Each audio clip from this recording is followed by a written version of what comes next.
Welcome back. This is Riders of the Dawn. This is Stu. This is Jay.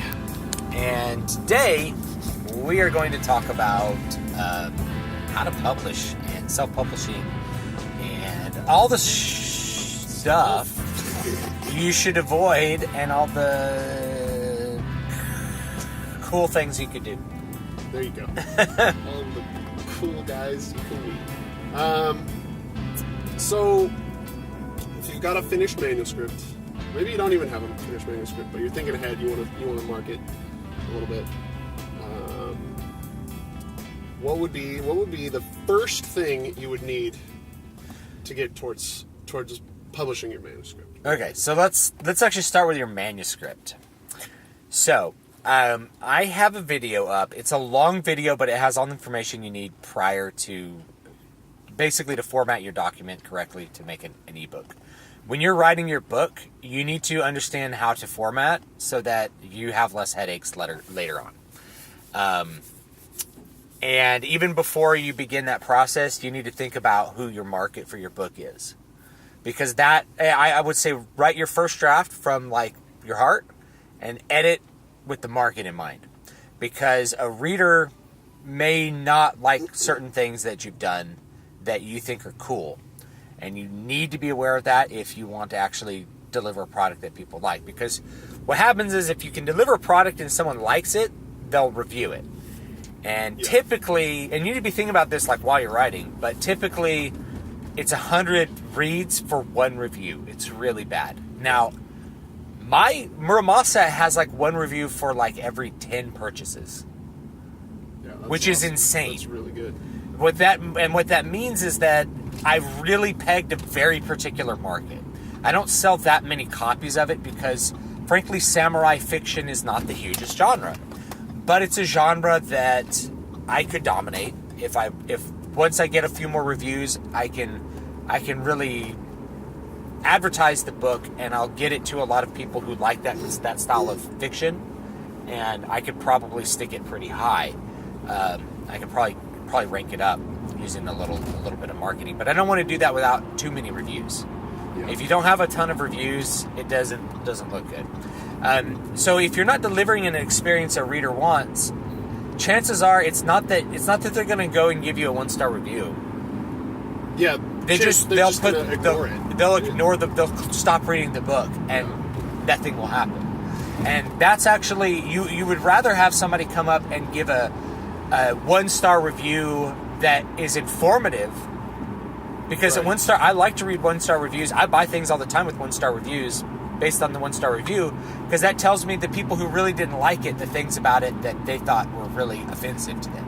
Yeah, and which may not be the same things that you would have a problem with. Yeah, so I mean, I saw this book about like basically the Christian apocalypse, but there's like werewolves and vampires, and they got really people were reading it really upset, thinking it was going to be like a Left Behind style book.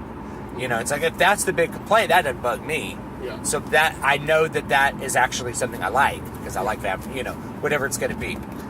So you have to think about that in, what your market's going to be. You need to be thinking about your categories before you do anything else, because that's going to determine, your cover. It's going to determine all that stuff. So categories first. Yeah, the cover. Wow. Yeah, that's a good point. Yeah, because the cover is really important. Yeah. If you want to get to marketing before you finished, I think it's advanced. It's advanced play. So yes. Not for beginners. But I do think it's a good idea. But what you have to do is you have to realize that you're making a pretty significant investment up front. You're tying up money in someone designing a cover for you, or you're tying up time in you designing your own cover yourself. And you need to make sure that you understand the particulars of the genre. So, like, I'm writing a book right now that's it's dark urban fantasy. So there's kind of two categories in urban fantasy. There's paranormal romance, and then there's like Jim Butcher style, like detective with magic kind of stuff. And one of the things about paranormal romance is a paranormal romance it's like a romance novel. So you'll have like a dude with abs, or rippling abs, yeah, galloping abs, and one of the colors you're going to see are purple. Blue and purple. Purple. Yeah, purple. It's purple, dude. Is it you purple? Pick it up. You're like purple typeface below a purple moon with a beautiful woman on the cover, Yeah, or like that is some hot dude with abs. Yeah, and the moon especially, because the moon says werewolves, so it's paranormal romance, and the purple says romance, really. Whereas, with Westerns are all yellow and orange. They're all yellow and orange, which is interesting because for what was it, Prophet of the God Seed, you did a lot of yellow because it was set in the desert. Yeah. And but then it was still very sci-fi. Yeah, there was a lot of stars. Yeah. You had the stars mainly, because I wanted to avoid having a ship on the cover. I might put like a spaceship on the cover in like future visions of the cover, because that pegs the genre much more closely. It sets up reader expectations properly. Because we kind of realize there's a like less than a third of the way in the book there's a spaceship, so we should probably just put a spaceship on the cover. That's something that I'll probably do when I revise that cover. It's a good cover, it's a pretty cover, but it doesn't peg the genre the way it needs to peg the genre. I'm aware of that, so I'll probably revise it at some point. And that's something that's really hard, because if you design your own cover, and this is something Derek Murphy said in one of his videos, if you design your own cover, you're going to be less willing to change it when it's not working. Yeah. Whereas if you pay a professional and you let them do their job, if you find someone you like and that you think you can trust as far as design and marketing are concerned, you let them do their job, and kind of, because they're the marketers. If you're again first getting started into this, the person you hire hopefully will have a good sense of what to do. That's gonna sell this book in its genre and make you your money back. Yeah, including the colors. There's typefaces. If you're doing young adult female protagonist stuff, they're just different typefaces for that market. I know this sounds like bizarre. You're like, well, I don't care about the cover. It's like, you're not writing it for your perspective. If you're somebody who doesn't care about the cover, I've had arguments with people on this. They're like, the cover's like the last thing I look at. I'm like, that's a lie, but it has to be a lie. It's literally the first thing. It's literally always the first thing you see. But if you're like, well, I don't care about the cover, you're not the market, right? You're just some dude. The market cares about a cover, and like this stuff is proven to sell. So anyway, first step is you got to be thinking about the market when you're doing it. Next step is formatting. Yeah. So when you're formatting, I have a video on it. If you're formatting it, I recommend you write your books in Microsoft Word, not Scrivener or some other program. There's a couple reasons for that. The main reason is that Microsoft Word converts to an ebook it just does much, much, much, much better. Scrivener's gotten better over the years, but it's still, you're going to end up with an ebook with wonky formatting, because Microsoft Word will convert it to a fully automized HTML file with working footnotes, working table of contents, everything. No fuss, no muss. It's really, really good at that. And if you're going to publish on CreateSpace, you can upload a Word document. Yeah. You can just upload a Word document to KDP. Not CreateSpace, but KDP. Yeah. So Kindle Direct Publishing, you can just upload a Word document, and they turn it into an ebook file, and it'll go perfectly. You don't want to use tabs. You want to actually use a paragraph style that indents it. Yeah, indents for you. Yeah. You want a quarter-inch indentation, not more than that, because on an ebook you're going to end up with the words halfway across the phone. That's a problem that I've had, because the things that I've done, I didn't realize that until it was too late and I had to go back and do a bunch of work. So yeah, I was tab indenting for a long time, and in fact I still find it in some of my documents. Then start with that in mind, and then there's less work to do later. The next thing. Well, I wanted to go back to keywords, because keywords are really important. When you go to publish on KDP, you get space for 7 keywords. Now, the keywords are a lot like your SEO, your search engine optimization, and it's how people will find your book through Amazon. So those keywords are also associated with your categories that you choose. So if you can, this seems like this might seem a little bit counterintuitive, where maybe you don't want to use a keyword that's also your category. Well, actually, that bumps up your search engine optimization. If you're using so say you write a high fantasy novel, well, one of your keywords should be high fantasy. Yeah. And this is something I'm thinking about for the current book I'm working on, which is, it's urban fantasy, but when you search urban fantasy on Amazon, the first 5 pages are nothing but paranormal romance. So how am I going to narrow down my search functionality so that when people search for something like my book, they're not going to get muddied down with all this paranormal romance? Now, I know it feels like we're not talking about publishing, we're talking about marketing, and they're really going hand in hand at this point. So that's why as I've been working on it, I'm thinking, this is really dark. Most of the urban fantasy I've read, it's not as gory as mine is. So it's a lot more like someone like Joe Abercrombie, which is dark fantasy, or grimdark. Grimdark, what you would call it. So you may want to use the keyword exactly that's going to get that market.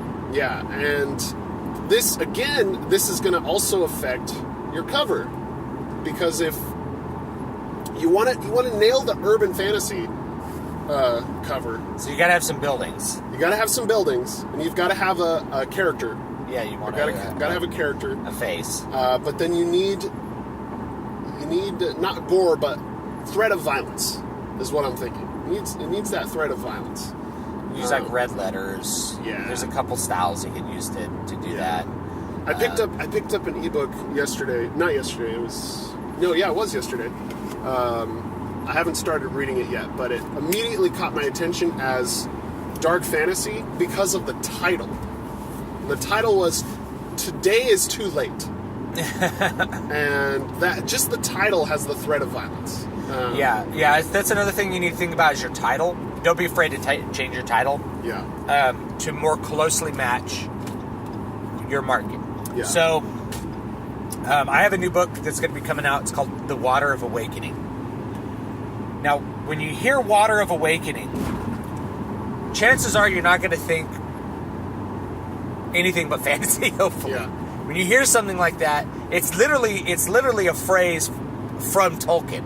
So it should like cue into like your fantasy, to your fantasy stuff, right? Then we'll have a cover that has a fantasy painting on it, which says high fantasy. Yeah. So if you're doing high fantasy, that's when you actually want like a detailed, fantastical painting. If you're doing urban fantasy, you actually probably don't want a painting. You probably want a photo cover. Yeah. And there's people like, I really want a painting. It's like, it doesn't matter what you want. Yeah. When I look at the guys who... It matters what the market is going to respond to. It matters what the market wants. And when I look at guys who are closely related to the genre that I want to write in, they have painted covers, but they're not fantastical, really. Yeah, they're painted covers of people. They're painted covers of people. There's no dragons or things like that. So if you look at every Dresden Files cover, Harry Dresden's on the cover, and he looks like Harry Dresden, but he's illustrated. He's not. Yeah, it's him at a different angle, the different staff. You can like see his the gun. staff, and he's got his hat and his leather duster. But it's I think that's really effective. Then you look. So I'm again going back to these keywords because if you look at a lot of dark fantasy, is red. Has a very red cover because, again, threat of violence. That red makes you think of blood, but usually they've got like daggers or swords or something that is provoking violence. cover. somebody holding weapons. Yeah. Look at the cover of Black Company. Has got a bunch of dudes holding weapons, or there's one that's just like a skull. Yeah. You know, and like so there's all that imagery. Yeah. Think about and you can think about movie covers do a lot of the same things. They work. I mean, you're not going to design a book cover like a movie cover, but a movie cover will communicate the genre. It'll communicate who's in it. Hopefully, it'll communicate expectations. It'll communicate levels of violence. Yeah. It'll communicate all those sorts of things. There's Pirates of the Caribbean has a skull with like a bandana and swords, and you're just like, pirates. Yeah. You didn't have to see the title. Right away. You just know what it is. Or they had ones that just didn't have the title, that just had the skull for Pirates of the Caribbean. People are like, they're making a Pirates of the Caribbean movie. Yeah. Like you hit the mark, and they know what they're doing. So, but it's about hitting the market. It's about. I shouldn't say that. So let me clarify something. We're talking about how to sell something, right? Yeah, we initially set out to talk about publishing, but that's the point. Yeah. Right. Because if you're publishing it and no one buys it, it's like a one-hand clapping kind of thing. Yeah. It's not about. You're not trying to sell somebody snake oil here. You're trying to fulfill. You're trying to sell somebody a good. You're trying to write a good product, and you're trying to sell somebody a product that they want. Yeah. You're trying to give them something they want. You're serving a customer. Yeah, and this is It's something... not. This is not about you. Like, oh, I'm going to make some money. It's no. I want to deliver this to the people who actually would like it. That's what this is about. Yeah, and we talked about this a little bit when we did our economics podcast. Is that you're a business owner in yourself. You are your own business, and you're going to make money not through greed, but by serving your customers. Yeah, by serving people's expectations. You can't serve a customer if they don't know that you exist, or they don't know that you are selling a product that they want. Yeah. And it's not greedy to do things like that. It's serving everybody's best interest. You're the one taking the risk by putting up the capital, by investing in a good cover, and investing so all you're the one who gets the reward. Yeah, and you're investing all the time to write that book and make sure it's a great book. It's really important to think about it that way. Because if you're like me, you hate salesmen because you feel like they're always trying to sell you something you don't need. But the goal of your goal in publishing should be to let Amazon do the selling for you. And to do that, you have to set up a sales funnel that does all this work for you, where you're not this pushy salesman tweeting, every 10 minutes on Twitter. Oh yeah, that doesn't do anything, by the way, guys. Yeah, Like, if you're tweeting people to buy your book, like all you're doing is making people unfollow you. Yeah, that's all you're gonna do. You want your Twitter account to my Twitter account is like a feed of whatever content I'm putting out. So when I put out content, it goes to Twitter, and then I interact with people on Twitter. Yeah, that's what Twitter is to me. It's not like let me and the thing is, anytime I've tried, spamming my book, it doesn't do anything. It doesn't. Yeah. It generates zero sales. You can get other people's accounts to go out and spam the book. You'll get one person, two people to click through and look at what your book is and probably not buy it. Yeah, I mean, it's nice if someone does a review and they post the review on Twitter to retweet that. I mean, obviously that's nice. It's kind of an ego boost too. But if an author is trying to sell their book, people are like, this person doesn't seem invested in me buying it whatsoever. I trust their opinion of their own work. Right? Yeah. But it just doesn't work. If you're heavily invested in the outcome of someone buying the book, then... And the other thing is, like, if you're an author on Twitter, like, most of the people I follow on Twitter are just, like, other authors. Yeah. And it's, like, that I've made some connection with. And if they're out spamming their crap, I end up unfollowing them. Because it just clogs up the feed. It's just dumb. It's like, oh, do I turn them off? Do I shadow unfollow them or just unfollow them? I'm like, just unfollow them. There's no point, right? I'm like, they're not selling a book I want to buy. As a consumer, I don't have any reason to follow them. I follow authors whose books I actually want to read. Yeah.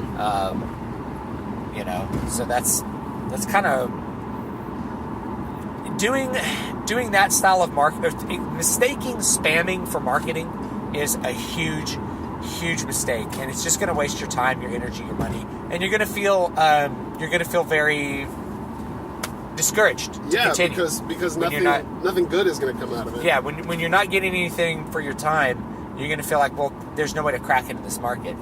Cracking into the market takes a long time, guys. But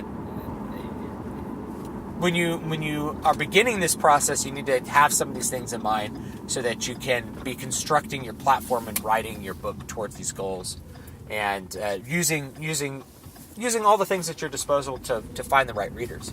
So title is one. We haven't even gotten to it's like, oh, here's all, we were going to do it like a step by step. Here's all the crap you got to go through to publish. But this is the first step, is you got to think about the market, and you have to do that. And I guess step 2 is format your crap correctly while you're writing it before you even begin writing it, because that'll save you time. Save you time in the end. Step 3 would probably be finish your manuscript and figure out how to edit it. Yeah, and a great way to edit it is with beta readers. Like a beta reader, one beta reader is who gives you good feedback is worth their weight in gold.